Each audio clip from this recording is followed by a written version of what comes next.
आप देख रहे हैं जय भारत टीवी।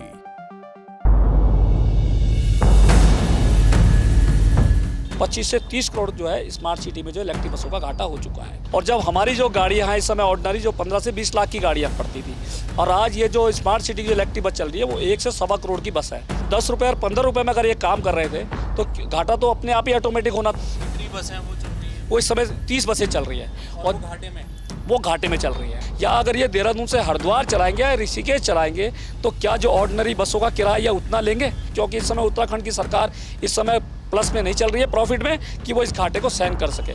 देहरादून शहर में यातायात व्यवस्थित करना ये पिछले कई सालों से चुनौती भरा हुआ है। स्मार्ट सिटी का काम हुआ, लेकिन अब स्मार्ट सिटी का प्रोजेक्ट 2025 में समाप्त होने जा रहा है। इसके बाद यातायात को लेकर क्या परिवहन विभाग का रोड मैप होगा, उस पर सवाल खड़े हो रहे हैं। खास करके जो स्मार्ट सिटी के भीतर चलने वाली ई बसें हैं उनका संचालन कौन करेगा, और सरकार अभी 100 नई बसें लेकर आ रही है, वो कहाँ चलेंगी? पहले से शहर में ट्रैफिक दोगुना हो चुका है, ये बड़ी समस्या है। आने वाले वक्त में देहरादून की सड़कों में आपको और अधिक जाम दिखना शुरू होगा, उसके आसार अभी से नज़र आ रहे हैं। क्या सरकार की प्लानिंग है, और वो लोग जो स्मार्ट सिटी के भीतर बसों का संचालन, ऑटो का संचालन कर रहे हैं, एक बड़ा सेक्टर जो इस पर काम कर रहा है, वो क्या सोच रहा है, उस पर आज मैं चर्चा करने के लिए आया हूँ। मेरे साथ देहरादून सिटी बस महासंघ के अध्यक्ष हैं विजयवर्धन डंडरियाल। डंडरियाल जी, स्मार्ट सिटी का प्रोजेक्ट समाप्त होगा, अलग अलग विभागों को अलग अलग काम बढ़ जाएंगे।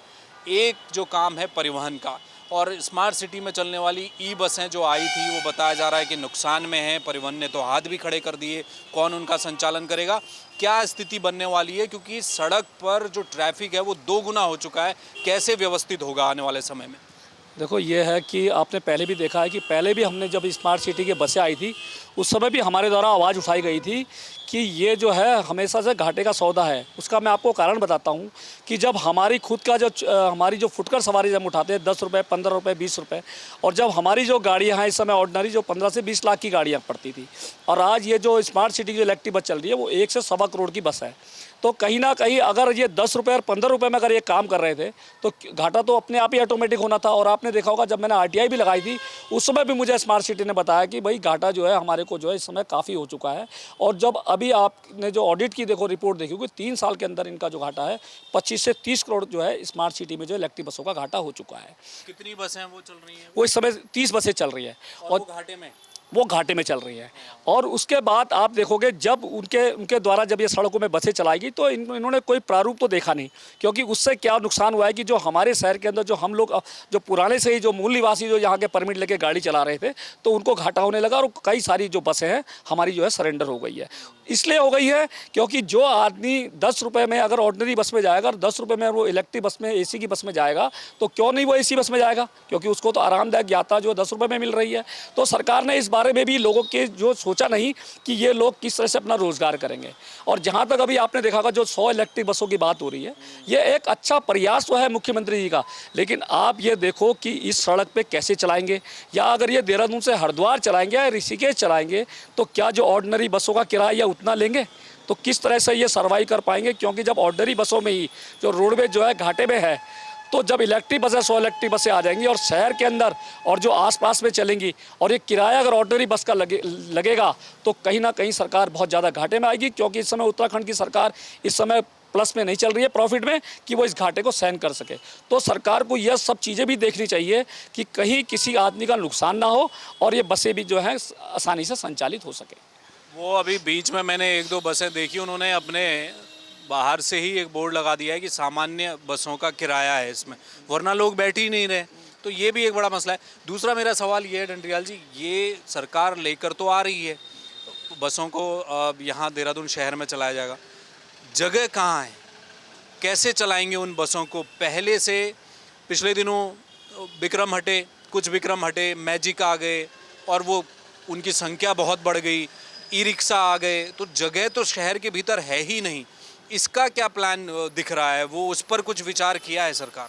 देखो, हम तो सरकार से बार बार बोल चुके हैं तो कहीं ना कहीं जब ये भ्रष्टाचार की बात होती है तो सबसे पहले मैं परिवहन विभाग के अधिकारियों पर भ्रष्टाचार के आरोप लगाता हूँ, क्योंकि यहाँ पर कोई किसी का अधिकारी का विजन नहीं है। अब मैं आपको बताता हूँ कि देहरादून शहर के अंदर 797 विक्रम थे। इन्होंने एक पॉलिसी बनाई कि भाई 797 विक्रम की जगह हम जो है दूर दूर जगह जहाँ पर जो है सिटी बसें नहीं चलती हैं वहाँ से हम इनका मैजिकों का संचालन करेंगे। लेकिन उल्टा क्या हुआ है, सारे शहर के अंदर आ गए हैं और अभी खाली 250 से 300 विक्रमों की जगह रिप्लेसमेंट में मैजिक आए। लेकिन इन्होंने क्या किया, एक ओपन पॉलिसी करी जिसमें और 300-400 मैजिक और आ गए और अभी 500 विक्रमों के लिए फिर इन्होंने पॉलिसी बनाई है कि आप जो है इनकी जगह जो है मैजिक करो। तो जहां 797 मैजिक आने थे वहां पर 1200 से 1400 मैजिक अगर शहर के अंदर आ गए तो ये कितना बड़ा दुर्भाग्य की सड़कों पे कहाँ चलेंगे। और दूसरी बात मैं बताता हूँ, जिस तरीके से आपने देखा होगा 4 से 5 हज़ार जो हैं इलेक्ट्रिक जो ई रिक्शा है वो शहर के अंदर संचालित है, जिस पर हमने काफ़ी विरोध किया। तो सरकार ने एक सामंजस्य बनाया, शासन ने, तो उनको क्या किया कि मुख्य मार्गों में सुबह 8 बजे से रात को 8 बजे तक में बैन कर दिया। लेकिन ये बैन नहीं हुए क्योंकि चलते रहे। फिर उन्होंने पॉलिसी बनाई, जब टाइट हुआ तो कहीं ना कहीं इनको क्या किया, इलेक्ट्रिक ई ऑटो और इलेक्ट्रिक ई ऑटो की तरह ही एक ई रिक्शा दे दिया जो अभी शहर में संचालित हो रहे हैं। जबकि आपने देखा होगा ऑटो ही देहरादून में 2450 ऑटो हैं और 1000 से 1200-1500 मैजिक आ गए हैं और कम से कम 800 करीब इन्होंने ई ऑटो दे दिए हैं। सड़कें वही हैं लेकिन ये कंट्रोल नहीं हो रहा है। क्यों? क्योंकि कहीं ना कहीं भ्रष्टाचार है। अगर शहर के मुख्य मार्गों में इन सब छोटी गाड़ियों पर अगर बंदिश लग जाएगा तो कहीं ना कहीं ये यातायात भी कहीं ना कहीं संभलेगा, क्योंकि अधिकारी क्या करते हैं, जानबूझकर इनको शहर की तरफ धकेलते हैं जिससे कि डीलर को भी फायदा हो और हमें भी 2 रुपये का जो है फायदा पहुँचे। सोल्यूशन क्या है? आप लोग तो बसों का संचालन करते हैं, एक बड़ा सेक्टर आप लोगों के साथ लोग काम कर रहे हैं देहरादून। आप लोगों की नज़र में सोल्यूशन क्या है? सरकार को क्या सोल्यूशन देंगे आप परिवहन को? देखो, हमने सोल्यूशन दिया था लेकिन अधिकारी कहीं ना कहीं उस पर अंकुश लगा देते हैं और अधिकारी इस तरीके से अपने बड़े अधिकारी को समझाते हैं जैसे देहरादून के अंदर यही जो है यातायात व्यवस्थित कर रहे हैं। जबकि आपने देखा होगा एक बस के अंदर जो हमारी सिटी बस है 24 सीटर भी है, 34 सीटर भी है। एक बस की सवारी जो है 7 से 8 मैजिक या विक्रमों की सवारी जो है वो एक बस में आती है।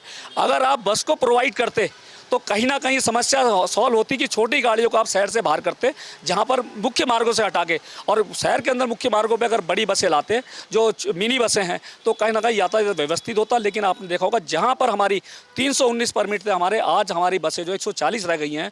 तो सब इसी तरीके से हुआ है। जो ये हम इसे डग्गा मार भी कह सकते हैं कि छोटी छोटी गाड़ियों को आपने दिया है ताकि ये दिखाने के लिए जी हम जहाँ से लोग नहीं आ रहे हैं वहाँ से हम लोगों को लाएंगे। इस तरीके से एक भ्रम का प्रचार करके इस तरीके से दिखाया गया है जिससे कि शहर की जो यातायात व्यवस्था के लिए सबसे ज़्यादा जो है पुलिस और परिवहन विभाग जिम्मेवार है, क्योंकि इनका आपस में सामंजस्य न होने से इस शहर की यातायात की व्यवस्था जो है इन दोनों विभाग के द्वारा जो है इस तरीके से जो है आम आदमी जो है इनमें प्रताड़ित हो रहा है।